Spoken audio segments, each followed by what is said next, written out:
keterangan dari Hasto Kristianto, Sekjen PDI Perjuangan yang menegaskan akan membentuk tim khusus, ada tim hukum untuk menginvestigasi bagaimana hasil dari pemilu ini.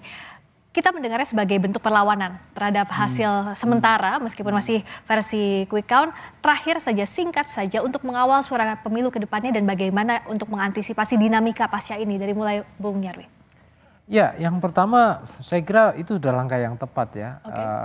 Artinya ini kan bagian proses menjaga integritas hasil pemilu. Artinya setiap peserta pemilu punya hak dong untuk katakanlah mengevaluasi dengan pandangan subjektif dan bukti-bukti. Dan ini bagian pendidikan politik juga, pendidikan demokrasi kita juga. Nah cuma saya kadang-kala ragu juga ya Friska, elit kita itu kan seringkali ada istilah solidaritas elit di teori itu ya. Elit itu gampang bertemu, gampang berkompromi.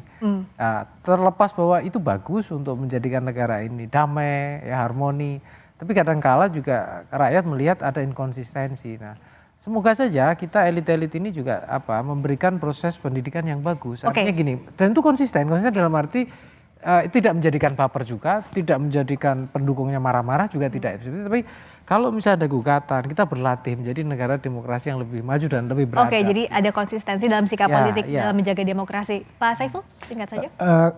Satu hal, bahwa quick count ini adalah satu instrumen yang hanya berkaitan secara terbatas dengan penghitungan suara di TPS, gitu ya. Dan kemudian dari sana ke depan dikawal apakah ada konsistensi antara hasil rekapitulasi KPU atau tidak.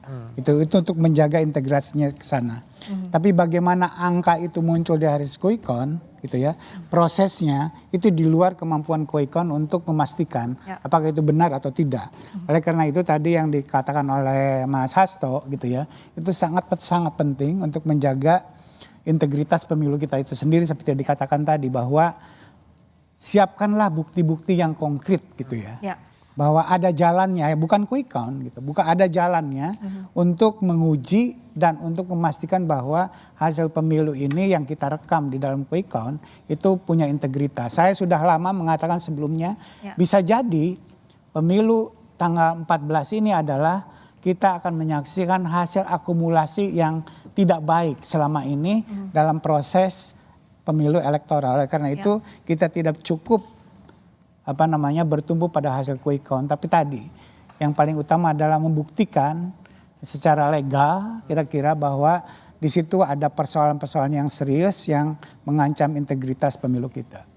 Jadi kita tahu quick count ini hasil hitung cepat adalah gambaran awal. Tapi berikutnya tugasnya masih panjang untuk mengawal hasil pemilu agar hasilnya ini bisa dipertanggungjawabkan legitimasinya untuk siapapun yang memenangkan. Terima kasih Pak Saiful Mujani, pendiri SMRC. Terima kasih juga Bung Nyarwi Ahmad, pakar komunikasi politik. Itu tadi Suara Unggul bersama saya Friska